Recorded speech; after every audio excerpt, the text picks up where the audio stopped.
I'm Mara Lynn, 29, the daughter of a woman who wore quiet rings and left loud silences behind. The day my stepmother cut into the vanilla-tiered celebration cake, I was standing 4 feet away, clutching a glass of rosé that had long gone warm. The dining room of the clubhouse smelled like candle wax and frosted strawberries. The walls were lined with framed quotes about family, love makes a house a home, and other lies. It was my father's retirement party, and she, the woman who replaced my mother, had orchestrated it like she was accepting a crown. She stood tall in a shimmering ivory sheath dress, slicing the knife through sugar roses, laughing with my father's golf buddies like she had raised us all. But no one looked at me. I wasn't even in the speech. Not when he thanked my 2 amazing boys for standing beside him. Not when he toasted to new beginnings, second chances, and the love that kept me going. Second chances, that's what they called it. I had worn my mother's old bracelet that day. Thin silver chain, faded latch, a small gesture, something to hold on to. It clicked softly every time I moved, like a whisper only I could hear. I stood by the dessert table, watching people I barely knew compliment her on the decor, the playlist, the seating arrangement, how thoughtful it all was. They've come such a long way, someone murmured behind me, and then I heard the knife hit something. Not a plate, not the tray. Something hard, something buried. Her wrist paused mid-cut. A hush fell just around her, like an invisible ripple. I moved closer. What on earth? She mumbled, digging with the tip of the silver server, pushing aside the moist cake layers and thick buttercream. There it was. A tiny gold ring, tarnished but unmistakable, a garnet in the center. The garnet was cracked. The band had that crooked tilt, like it had been worn on someone's left hand for years, reshaped by grief. It was my mother's wedding ring. The one my stepmom had claimed was lost in the move, the one she'd sworn she never saw. The room didn't realize it at first. Only I did. Only me. My lungs emptied like a paper bag crushed by someone's palm. "Is that?" someone asked, leaning over her shoulder. She looked confused, then nervous. I stepped forward. "That's my mother's ring." A brittle pause. Her hands froze. Cake and frosting smeared her French manicure. She blinked at me, like I was interrupting something sacred. "I don't know how that got in there," she said quickly. Maybe someone thought it was funny. Or no. That ring has been gone for 7 years. And now it was inside a cake. My brother Ethan laughed awkwardly. "It's probably some weird prank." He looked at our father. Right. But my dad was silent. Everyone turned to him. And then, from the back of the room, the event planner stepped forward, Juliet, in a navy pantsuit and clipboard in hand. She had planned 5 family events for the club before. She was well known, calm, clinical. I saw her put something in the cake before the event. Juliet said quietly. The chatter stopped. My stepmother's face paled. Juliet looked at me. "You dropped off that old jewelry box last week, didn't you?" Said it was part of the memory table setup. I nodded. "I put it on the side table, like you asked." Someone moved it. My heart pounded. The crowd of family friends, co-workers, neighbors, all the people who never called after my mom died stood frozen in place. My stepmom said nothing. Her hands trembled as she wiped them on a napkin. She tried to speak, but no words came. I looked at my dad. He looked at the ring. And in that silence, everything shifted. They saw me. The daughter they forgot to name. If you've ever stood in a room full of people who erased your history, drop a comment or let me know where you're watching from. Hit like or subscribe if family drama ever made you feel invisible too. And then The air changed again. A short figure emerged from the edge of the room. My old piano teacher, Miss Ko, who hadn't seen me since I was 15. "Mara Lynn," she asked loudly. "Is it really you? The one who was on that memorial concert stage last month?" I nodded slowly. Ms. Ko turned to the crowd. She performed Chopin's funeral march. In honor of her mother, they gave her a standing ovation. The room fell silent. All eyes shifted from the cake to me, and I felt it the first crack in the surface. The moment they stopped pretending I wasn't there. The moment the silence broke. It wasn't with applause. It was with the sound of a fork clinking nervously against a champagne glass, someone clearing their throat, and my stepmother stepping back from the cake like it had just bitten her. Her hands were shaking too much to wipe the frosting off properly, and her eyes darted to my father, searching for a way out, an explanation, a rescue, anything. But he didn't move. He didn't say a word. Just stared down at the ring, now resting on a small paper plate like it belonged there all along. The garnet caught the chandelier light above us and flickered, casting little red reflections on the tablecloth. It looked like blood in the icing. I didn't touch it. Not yet. Ms. Ko had come to hug me, lightly, like she wasn't sure if it was welcome. I hadn't seen her since high school, but she'd kept my name. That meant something. "I didn't know you were back in town," she whispered. "I wasn't. Not until this week," I said. The crowd began to break into small clusters again, but the energy had changed. Before, it was polite and performative. Now it was brittle and watching. People were murmuring behind napkins, exchanging glances. The cake was left half-cut, the slices half-eaten. My stepmother excused herself to the restroom, and I could hear the click of her heels retreating down the hallway. Ethan approached me, rubbing the back of his neck. "Mara, come on. Don't turn this into something. It's a party." I looked at him. Then why was something so personal buried in food like a secret? "Maybe she thought it would be symbolic," he said weakly. "Like a surprise. Like welcoming Mom into the celebration." I blinked. "You think putting her ring in a cake and lying about it for 7 years is a tribute?" He didn't answer. My dad finally spoke.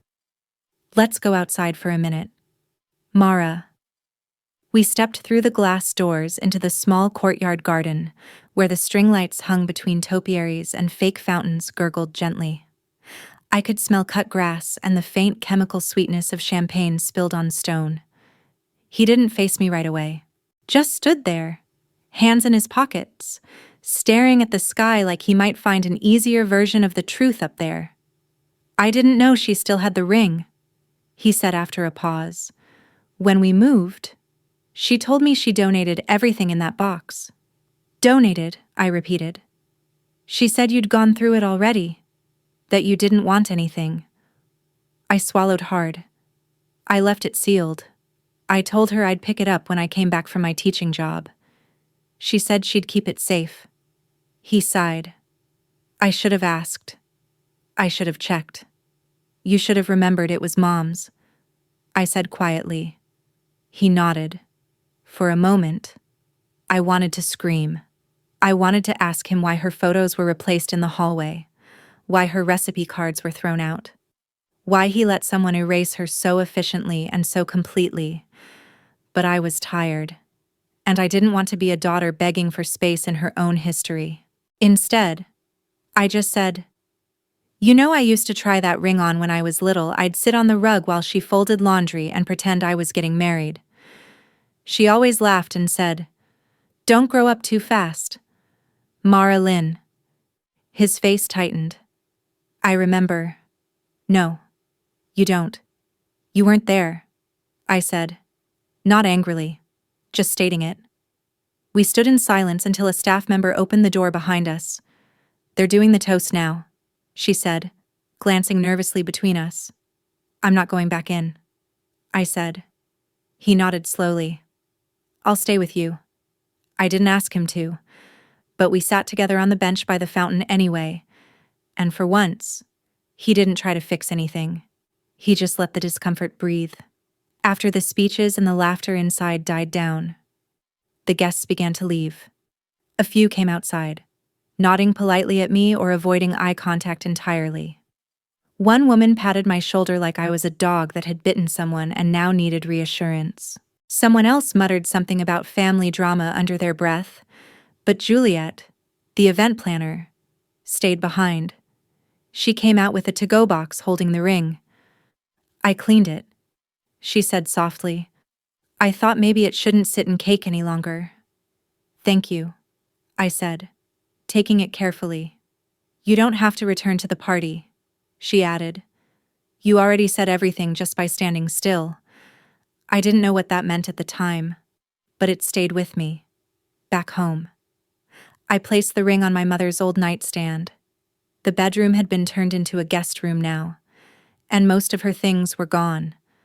But I had taken what little was left: her sewing scissors, a stack of handwritten letters, her garden journal, and kept them in a locked drawer. The ring sat between them like it never left. Later that night, as I lay on the couch in my tiny apartment above the violin shop where I now worked part-time, I kept hearing the moment over and over again, the sound of the knife hitting metal, the gasps, the sudden recognition. I hadn't meant to come back. Not for the party, not for anything. But something pulled me here when I saw the invitation, typed in gold foil, with my name listed second to last. Mara Lynn, guest of Ethan. Guest. That's what I had become. But that day, in front of everyone, for one moment, I was more than that. I was the daughter who remembered, the daughter who kept track, the daughter who didn't let things stay buried. And for the first time in years, that felt like enough. The next morning, I woke up to the sound of my phone buzzing nonstop. The light from the screen glowed pale against the dark curtain of my bedroom. I rubbed my eyes and stared at the notifications: missed calls from my father, 2 texts from Ethan, and 1 from a number I didn't recognize. Ethan's first message read, "It looked worse than it was." She didn't mean anything by it. The second one came 5 minutes later: "Dad wants to talk." "She's pretty shaken up." I didn't reply. Not yet. I rolled over and stared at the ceiling, the faint imprint of the garnet ring still haunting my palm where I'd held it all night. I didn't sleep much. I kept replaying how it felt to watch that room freeze around me, for years. I'd been the daughter who was too sensitive, too quiet, too much like her mother, and for years, that meant something they could ignore. But not now. Eventually. I pulled myself out of bed and made coffee in the same chipped mug my mom used to drink from, the one with the faded phrase, "Some days are diamonds." I scrolled through social media while the coffee percolated. Nothing yet. No photos from the party, no vague family updates, just the usual filtered happiness and fake wellness quotes. I was halfway through an article I wasn't really reading when there was a knock at the door. 3 short taps. A pause. Then 1 more. I knew that rhythm. I opened it to find my father, standing in his usual weekend uniform: dark jeans, windbreaker, a tired face under a baseball cap. "Hi, sweetheart," he said. I crossed my arms. "You didn't call first." "I figured if I did, you wouldn't open the door." He wasn't wrong. I let him in. The apartment was small but clean: stacked books, an old upright piano in the corner, framed sheet music on the wall. It didn't look like the life he imagined for me, but it was mine. He sat awkwardly at the edge of the couch. I don't know where to start. I sat across from him, ring still resting in the ceramic dish on the coffee table. "Start with why she kept it." He sighed. "I asked her that this morning. She said she meant to give it to you one day on your birthday, or I don't know. Something symbolic. But she was scared. Said she didn't think you'd accept it if it came from her." I stared at him. So she baked it into a cake, I think. She panicked. Maybe she thought it would seem romantic. A gesture. Something surprising. But it backfired. She lied. For years. He didn't argue. I know. We sat in silence for a moment. She told me once. I began slowly. That Mom's things made the house feel too frozen in time. That it was unfair to live in a shrine. He rubbed his hands together. She did say that. And I, at the time, I agreed. I nodded. You didn't want to be reminded. I was grieving too. Mara, you had her. You had her for decades. I only had her until I was 17. That hit him. I saw it in his eyes. I know I haven't been the best father, he said. But I never meant to erase her. Or you. I leaned back. You didn't have to mean it. You just had to let it happen. He nodded again. Slower this time. I want to do better. If you'll let me. I didn't answer right away. Instead, I got up and retrieved a box from my bedroom, the one with the last of Mom's letters. I placed it between us. She wrote this for you, I said. She knew you wouldn't read it right away.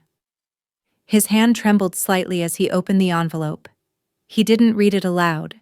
He just sat there, silently absorbing whatever my mother had written before she died of pancreatic cancer in a hospice bed I never saw.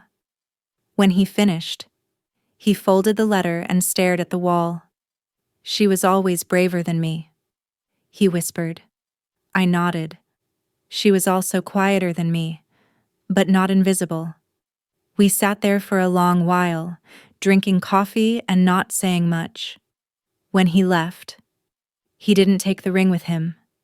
That afternoon, I went for a walk. I didn't know where I was going until I found myself outside the old bakery where Mom used to buy me cinnamon buns after piano lessons. It had changed names, been remodeled, but the smell was still the same: vanilla and butter and memory. I bought a small slice of chocolate cake, sat on the bench across the street, watched the people pass by, and then I called my stepmother. Her voice cracked when she answered. Mara, I'm not calling to yell, I said. I just want the truth. All of it. There was a pause. Then she said, I found the ring in a box after you left for your fellowship. I didn't know what to do with it. I felt like I was holding something cursed. It wasn't cursed, I said. It was just loved. She sniffled on the other end. I never felt like I measured up. Not to your mom. Not to you. You looked at me like I was temporary. You acted like you were replacing someone. I replied, that's not the same. I'm sorry. For all of it. I don't expect you to forgive me. I looked up at the sky. I'm not ready to. But I'm not hanging on to it either. We ended the call quietly. No promises. No resolution. Just breath. When I returned home that evening, I placed the ring in a velvet-lined box, not to hide it, not to preserve it, but to keep it safe. In a way, it hadn't been for a long time. Then I opened my laptop and did something I hadn't done in years. I pulled up an old recording of Mom's voice. It was from one of those grainy camcorder clips me at 9 years old, playing piano while she sang softly in the background. Her voice was off-key, too soft, but completely clear. I sat there and listened, not to remember, but to let her exist again. The next few days passed like a low hum, everything happening, but nothing quite registering. I still went to work at the violin shop, still took inventory, still answered questions from over-eager parents wanting their kids to be the next prodigy. But I wasn't really there. Not in the way I used to be. I kept thinking about the ring, not just what it meant, but what it endured. I held it once more on the 4th night after the party. The garnet still had that hairline crack across its center, like a thin scar someone forgot to hide. I ran my thumb over it and remembered how Mom used to say it wasn't a flaw, It was a mark of living. Everything beautiful gets worn down, she once told me, but that's how you know it was loved. I decided to wear the ring on a chain around my neck, not because I needed to display it, but because hiding it again felt wrong. That Saturday, I visited the old neighborhood where I grew up. I hadn't been back since the house was sold. The new owners had painted it navy blue and taken out the hydrangeas my mom planted. The porch swing was gone too, but I still stood at the curb, just watching it, as if memory could push its way back through the shutters. Hey, I turned around. It was Mrs. Ellery, Mom's old friend from book club. She still wore that oversized straw hat, still carried a tote bag full of novels with bent covers. "Mara Lynn," she said, surprised. "Is that really you?" I nodded, smiling faintly. "Just visiting. I haven't seen you in years. I heard you were teaching somewhere up north. But I'm back now. For a little while." Her eyes softened. "Your mom talked about you all the time. Always said you had her hands nimble, but strong. She said that all the time." We stood in silence for a beat. "I remember your mom's ring," she said suddenly. "The garnet one. She'd twist it when she was nervous. She did that the day she told us she was sick." I swallowed. "She wore it every day until the end." "I remember," she once said. "This ring's not worth much money, but it's worth every year he still called me his first love." I didn't know what to say. "She was proud of you. You know," Mrs. Ellery added, "even when she knew time was short. She told us she'd written you letters, that you'd understand later." I nodded, barely holding it together. I did. Eventually. We said goodbye, and I walked the block one more time. I passed the old park where I'd scraped my knees, the sidewalk where I drew chalk stars, and the corner store where Mom used to buy lemon drops. All of it felt smaller now, but also sharper, like it had been sitting in my chest this whole time, waiting to be touched again. That night, I opened the last of the letters.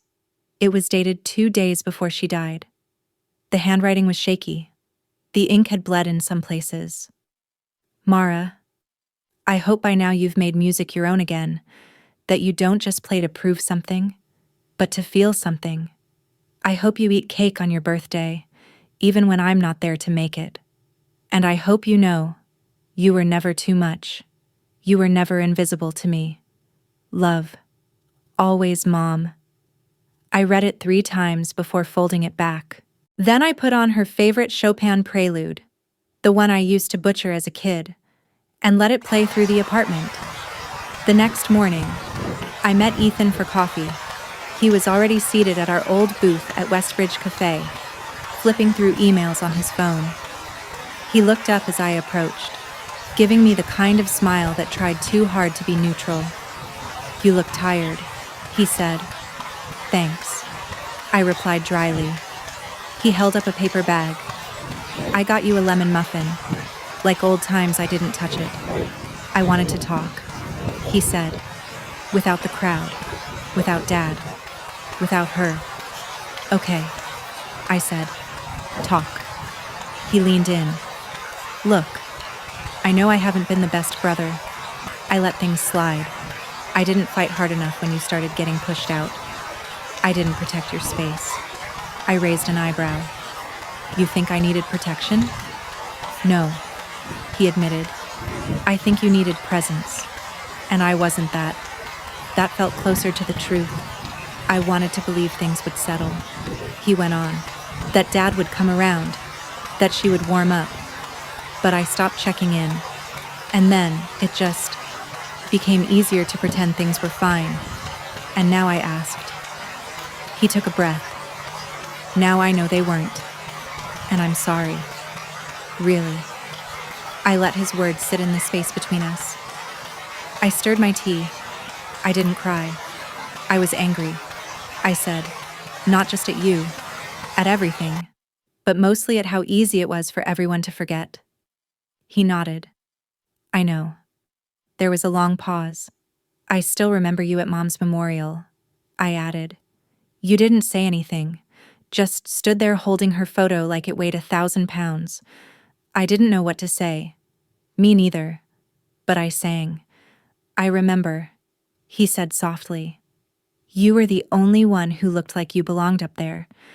I didn't feel like it. He looked down at the table. You do now. We didn't solve anything that day, but we walked out of that cafe side by side, not across from each other. That was something. Later, I got a call from Juliet, the event planner. I was cleaning up the decor bin, she said, and I found something tucked behind one of the fake florals. What is it? A photo. Looks like your mom, younger, holding you as a baby. I stopped. Can I come get it? Already left it at the front desk for you. When I picked it up, I stared at it for a long time. My mother was smiling, no makeup, no jewelry, just sunlight on her face, and a baby curled against her chest. She looked like she was still here. So I brought the photo home. I placed it beside the ring, beside the letters, not in a shrine, but in a small space. A space that finally felt like mine.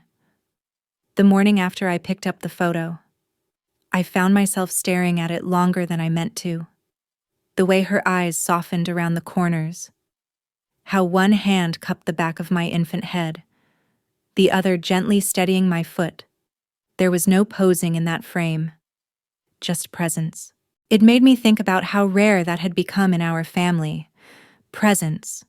People showed up for appearances, for optics, for obligation, but not for presence. Not in the way that mattered. I brought the photo to my piano, propped it up just above middle C. Then I sat down and played. Not for performance, not for memory, but for sound. The keys were slightly out of tune. One of the low A's was always stubborn, but I let the imperfections stay. Mom would have said that's what made it human. By the third prelude, my phone buzzed again. This time, it was Juliet. She texted, "Hey, weird question. Are you available to help with another event this weekend? Nothing big, just a community recital. They need someone to accompany." I stared at the screen. Recitals were Mom's thing. She used to make cookies shaped like treble clefs for every student showcase, even the ones where I was just background music. Still, something in me typed back, "Sure, I'm in." It was held at a modest community center 2 towns over faded linoleum floors, plastic chairs lined up in neat rows, old paper banners reading Spring Strings Showcase in colorful bubble letters. The kind of place where nerves jittered in little fingers and proud parents tried to pretend they weren't filming everything. When I walked in, a girl in a red velvet dress looked up at me like I might be famous. "You're the piano lady?" she asked. I smiled. Something like that. The teacher introduced me quickly, then handed over a stack of sheet music. Just simple accompaniments. She said, "C major, a minor. Nothing fancy. They're only 9. I took a seat on the old upright. The bench squeaked a little when I adjusted. One by one, the kids came up, nervous hands, squinting at their bows. Every single one ended their performance by looking at me first, checking if I was still with them. I was every measure. When it was over, a woman approached me holding a paper plate with a slice of sheet cake. Vanilla, white frosting, tiny blue music notes piped across the top. "Thanks for stepping in last minute," she said. "We usually don't have live accompaniment." "No problem," I said, accepting the plate. I took a bite, and instantly stopped chewing. Not because of anything buried in it this time. No hidden jewelry, no shocking symbols. Just the taste.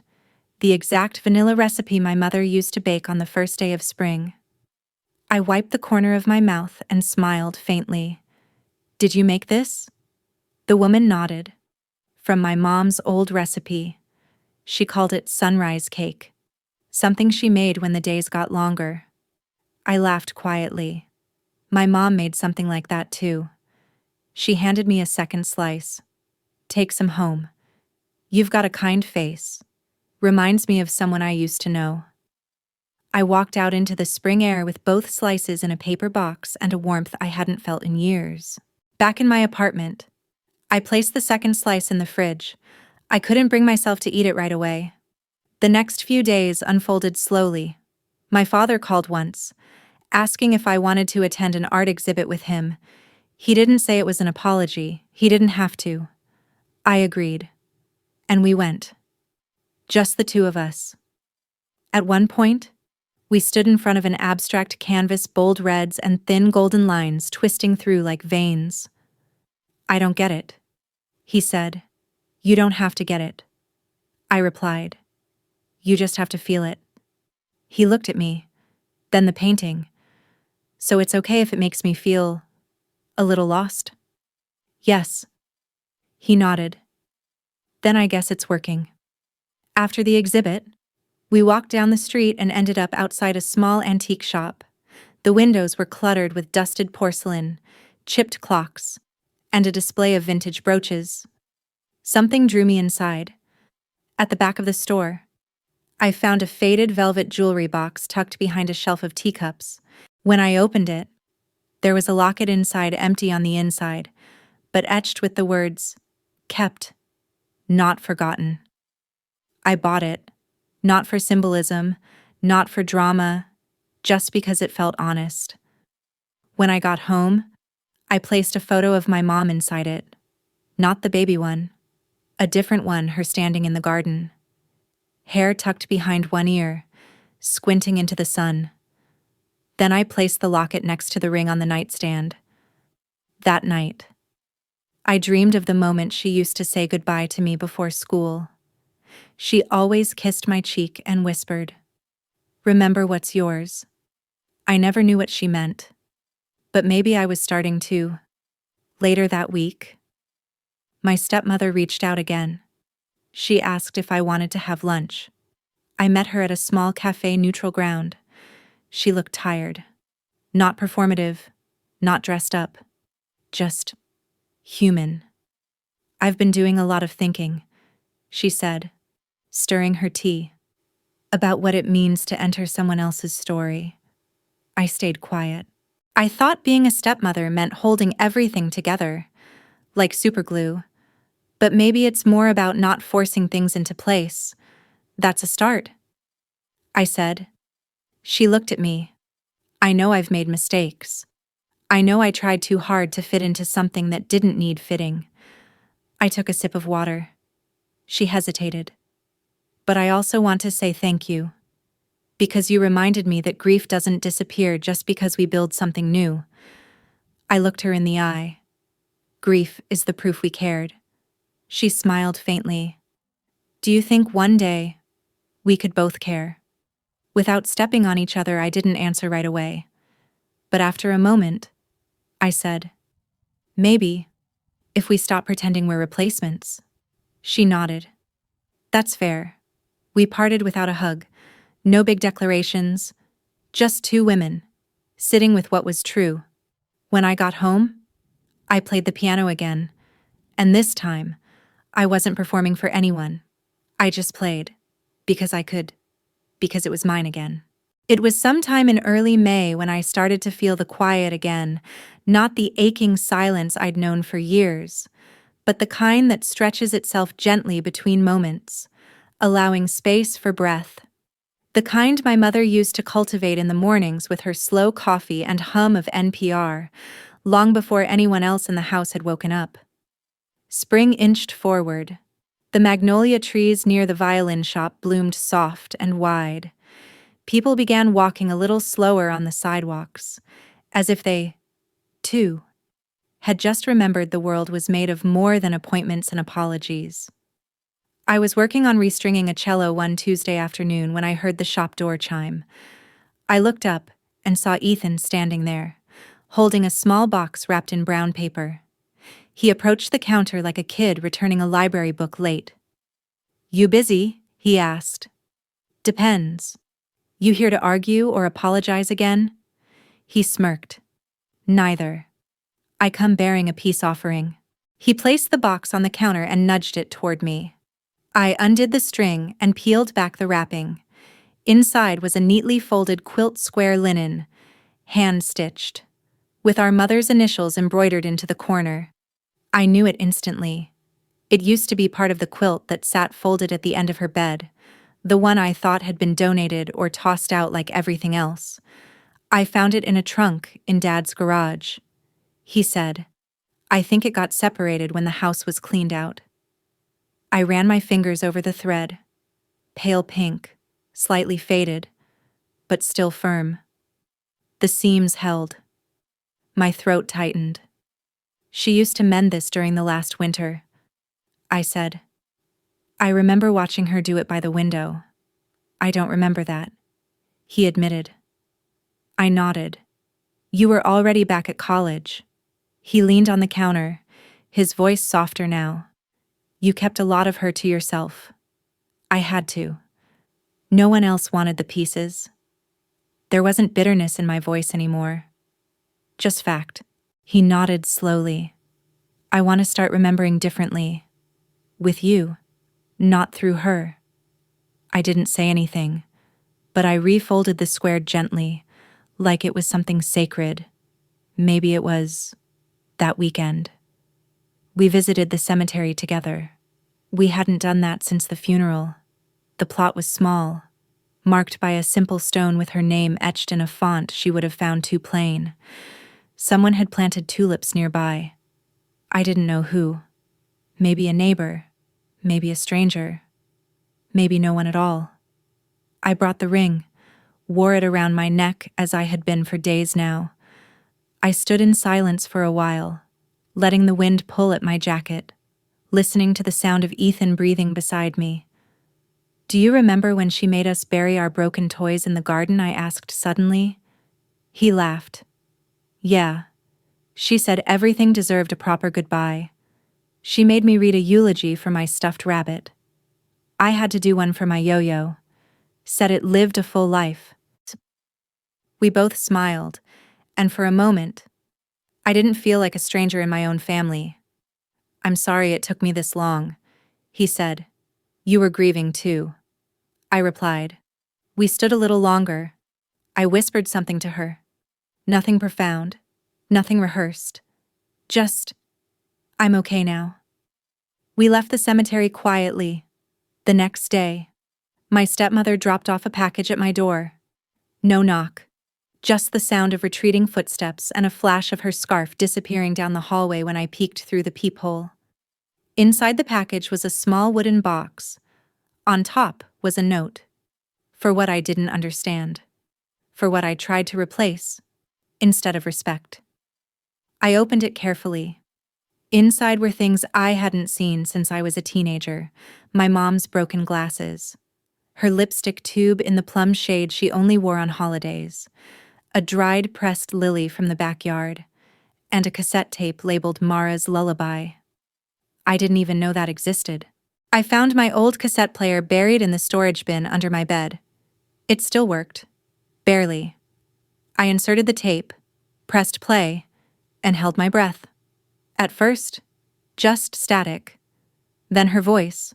Soft. Off-key. A little raspy, like she'd been up all night. Sleep now. Little songbird. Sleep while the sky is blue. Her melody cracked on the third line, and she laughed. Just a small, real laugh. I listened to it 3 times before pressing stop. I hadn't realized how much I missed her laugh. It wasn't loud. It wasn't rare. But it had texture, like soft corduroy. That night, I left the ring on the nightstand. Not on my neck. Not in a drawer. Just there. It no longer needed to be clutched. It just needed to be present. The following week, I got an email from the music teacher I'd worked with at the recital. She wrote, "One of the kids asked if the piano lady could come back. Said you played like your fingers had secrets." I stared at that line for a long time. Then I replied, "Tell her I'll be there, secrets and all." I started going weekly, nothing grand, just half-hour sessions of simple chords and scales, walking small hands through muscle memory. I stopped correcting their posture too much. I let them play a little crooked, because music isn't about being perfect, it's about showing up, even when you think you don't belong. One afternoon, after everyone had left, I sat alone and played the lullaby from the cassette, from memory now. I closed my eyes and imagined her in the corner of the room, smiling at how off-key I was. When I opened them, the sun was bleeding through the blinds in warm gold lines. I didn't feel haunted anymore, just full. Not with answers, but with pieces. The same ones that were once scattered. And somehow, without trying, I had started to stitch them together, not into the shape of my mother, but into the shape of me. It was a Friday evening when I finally visited the attic. Not the attic where the ring was supposedly lost, but the attic of our childhood home, the house my father still technically owned, though it had become more of a storage space than a memory keeper.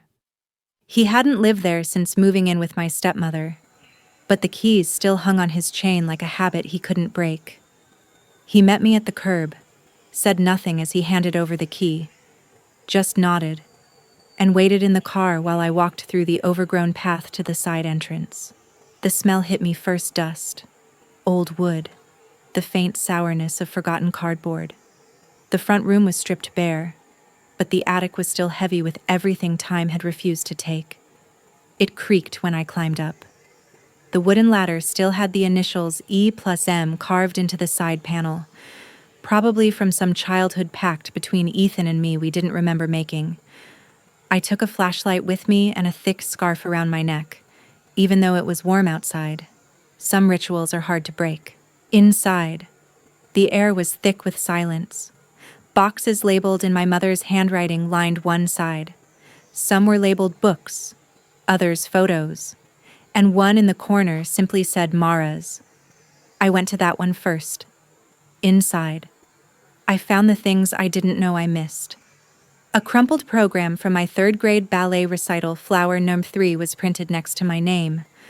A scribbled letter to Santa asking for a piano that could talk back. A faded purple sweater I used to wear every other day for nearly a year. It still smelled like the old detergent we'd used, the kind Mom always insisted on because it didn't smell like chemicals. Just home. At the very bottom was a single red envelope. No address, no postage, just my name in her cursive. I opened it slowly. Inside was a photo I had never seen before: my mother sitting on a picnic blanket, hair tucked under a sun hat, holding a cake on her lap. A birthday cake. Mine, I think.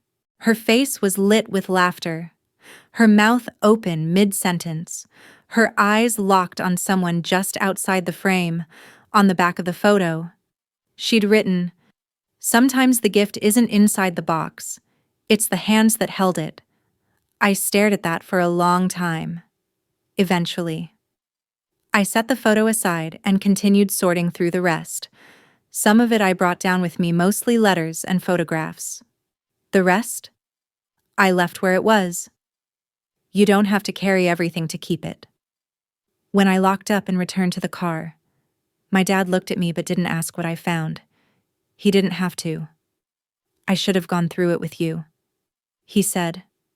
"I know. I was afraid." He added, "I know that too." We sat in silence for a few minutes. Then he said, "Your mom had a way of leaving pieces of herself behind, but only for people who knew where to look." I glanced at the red envelope in my lap. She always wanted to be remembered quietly. "She is," he said, "especially now."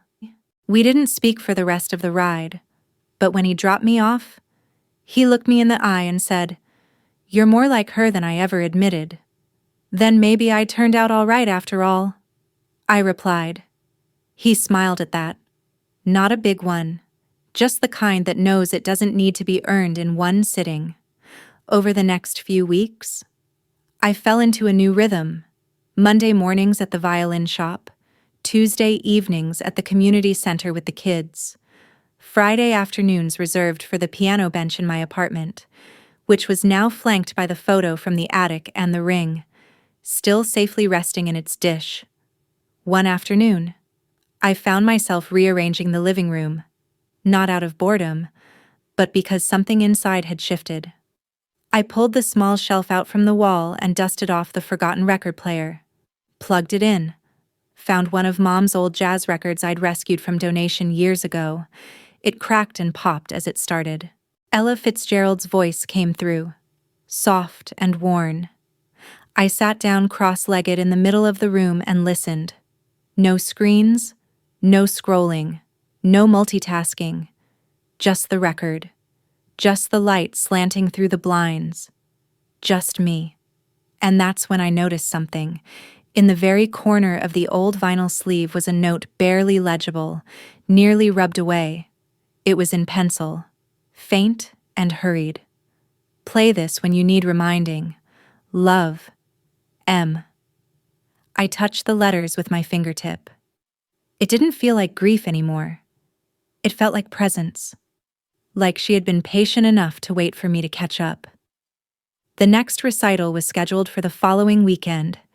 This time, Juliet had added my name to the printed program. Accompanist Mara Lynn. It was the first time I saw my name in print next to music in over 10 years. Before the event, one of the little girls ran up to me holding a drawing. Stick figures. A piano. A giant heart above it all. "This is you," she said proudly. "You're the music girl."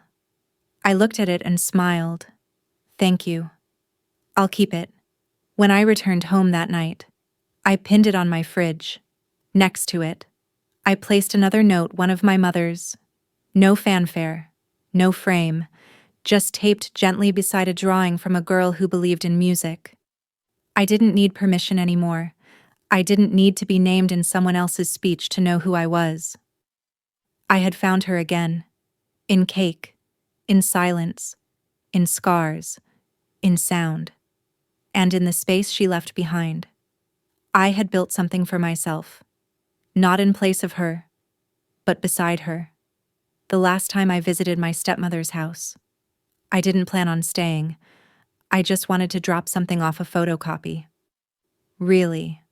From one of Mom's old letters I thought she should read, but when she opened the door, she looked surprised to see me standing there alone, holding nothing dramatic. No confrontation, no accusation, no proof, just paper, folded in half. "Can I come in?" I asked. She nodded and stepped aside. The house smelled like lemon and old wood. The same couch, the same wall art, the same display cabinet full of wine glasses I was never allowed to touch. We sat at the dining table, and I placed the folded letter in front of her. I watched her eyes scan the writing slowly, her brows pinching near the end. Mom had written it in the hospital, days before passing. It wasn't addressed to anyone in particular, just a stream of thoughts. One line, though, stood out. "If someone else loves the same people I love, I hope they are treated kindly." She read that line twice. Then she looked up. I didn't think she would ever say something like that. She whispered, "She didn't say it to you." I said, "But maybe she left it for both of us anyway." We sat there in the quiet. No tea, no small talk. "I was so afraid of not being enough," she said eventually. And I let that fear turn into control.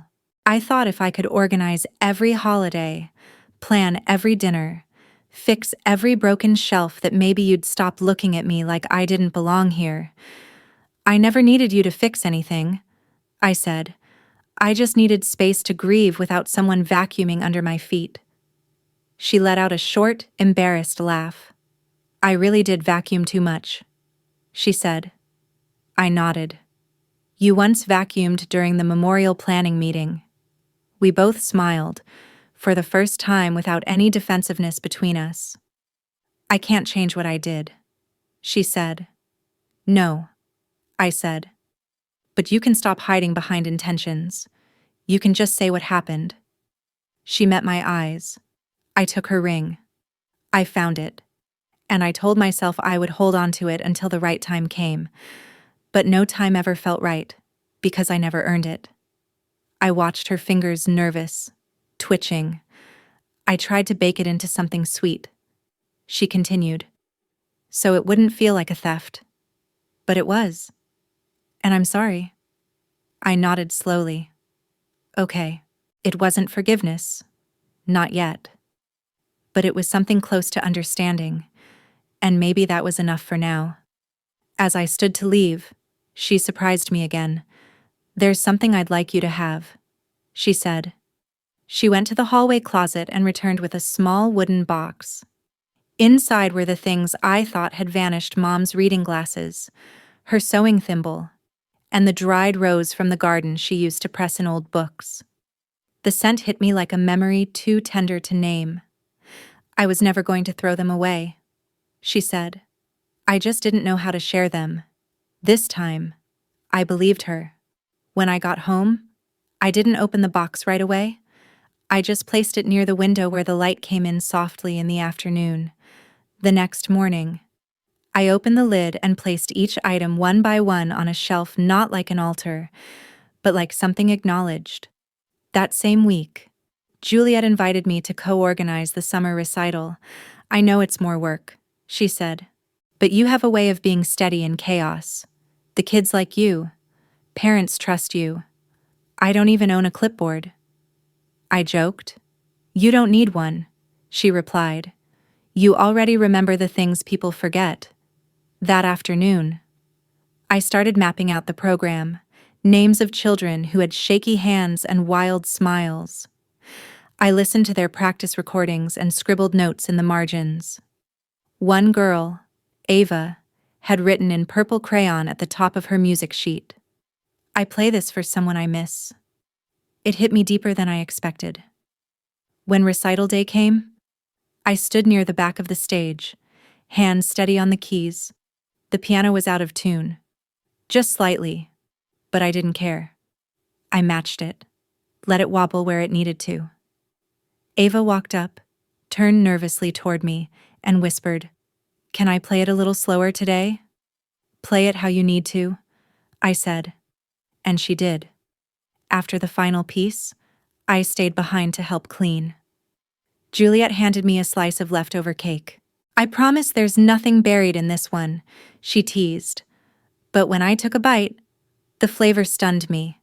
It was lemon almond, the flavor of the wedding cake my parents never got to finish at their reception because I'd spilled apple juice on Mom's dress. She used to tell the story every year, always laughing, always holding my hand at the end. I looked at Juliet. "Did you pick this flavor?" I asked. She shook her head. "One of the moms suggested it. Said it was her mother's favorite." I didn't cry, but my throat tightened. The world didn't need to know all the connections. Just me. And that was enough.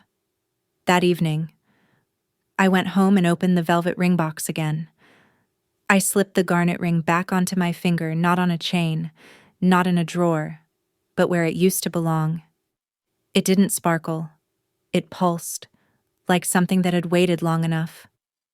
I lit a small candle, not to honor anyone, just to mark the moment. Then I sat at the piano and played the lullaby from memory one more time. The notes weren't perfect, but they were mine.